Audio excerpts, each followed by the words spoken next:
What's up, everyone? Got a really cool one here. This is what they call a percussion revolver. I think that's what it is. It's an old Union Army soldiers or whatever revolver. It's the 1851 Navy revolver, I guess is what it's called. It is not an original one back in 1851, okay? It is a replica. They still make them today. You can buy them, although you can get one like brand new for about 300 bucks, a little less than 300 bucks.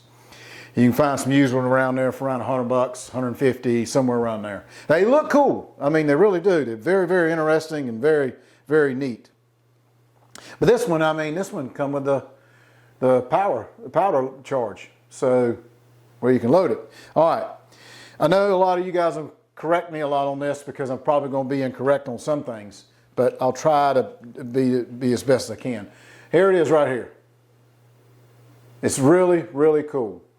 I mean, in the replica, they went as far as when they stamped the serial number on it, they even made it crooked right here to make it look somewhat, you know, authentic. So that was kind of cool. Still got the CVA right there. You see the insignia that's there. So it's very, very neat. It's even gotten me to want one because I really want to, from what little bit of information I read on, I really want to get one and try it out. If there's someone out there that is close to where we live in the Raleigh area, Raleigh, North Carolina area, and y'all know how to fire these and can help me out, I want to shoot it. I really do. I read a little bit on it. I went to Reddit, got a little info. Oh, you know what? I forgot. Look, even the cylinder has engravings on it. I don't know if you guys can see it if the camera's pushing that out, but it's got pushing that out. What? Forget that. Anyway, I thought it was kind of neat because technically it's a black powder rifle. Okay. The soldiers relied on many different types of, sidearms for short range and close quarter combats. The revolver was a unique in that it had the ability to fire several rounds, per minute before having to reload. Now I can imagine when I go through tell you how I've read how to reload this thing, and Lord have mercy, that'd be terrible. Revolvers were typically issued to officers and mounted in soldiers. However, some of the purchases privately are found on the battlefields by infantry. It is a black powder, and they were distributed by its origin barrel all over. But they were styled loaders back in the 1851 and helped to begin both of the expansion of the West and the Civil War, which they're kind of neat. So here, let's go through a little bit. And I've never taken one down.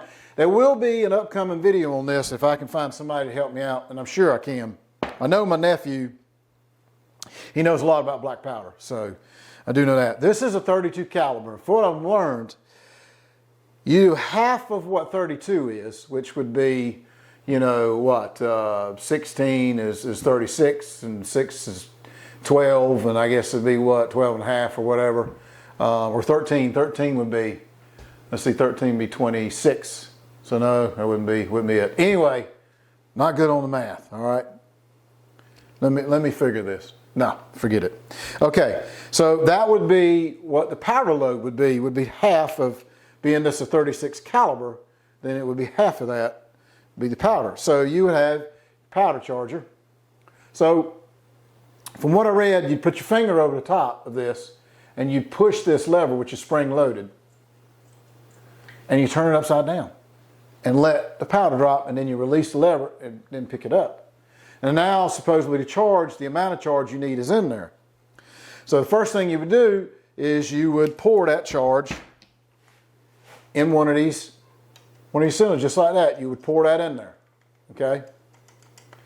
Then you have your little wad pack that you'd stick in there, and then you get your bullet and set your bullet in there, push it down as hard as you can because it'll be kind of stiff. Now once that's like that, you kind of cock this back just a little bit to rotate this to line up to where this part would sit on it.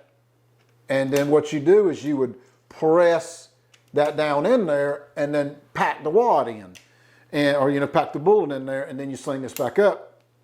And I'm assuming since there's an indentation on this side, that's how you would load that cap on that cylinder that you just loaded. And you would do that 6 times all the way around, and then of course you'd be ready to fire. Now I have noticed that when you go to cock it, it's not lined up. I don't know why. Let's see. Yeah, see, it's not lined up. It's kind of like you got to manually, turn it like that so it'll line up. And then once it's fired, it fires off and you pull it back in and guess what? It's not lined up again. So I don't know if that's normal or if the timing is off on this thing and maybe it needs some cleaning. Y'all let me know. I'm not sure. But I did thought it was pretty cool, and I know there's the way to take it apart. I've already read and studied a lot of that. It's very simple. You would start right here, and then you'd start with the screws down in the bottom and the side. So I got an idea on all that. I think I can do that. It's not a problem. And I will do that if I go to fire it. I really want to go fire it. I want to check it out and see how well it works. I really do. I think it's going to be kind of neat. It's just a cool pistol to me. I mean, it really is. That's just so cool. I can imagine back in the day in the war, But can you imagine this though? After you got 6 shots loose and you ain't got no more and they're still firing, man, it'd take you a while to get that thing loaded back up again. I just can't imagine what they went through back in the day. That's crazy. We got all our semi-automatics now and automatics and oh gosh.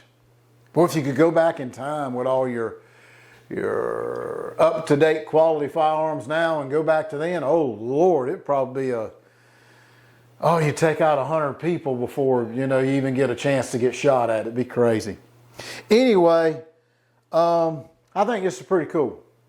So y'all guys take care, have a good one, and we will see y'all on the next one.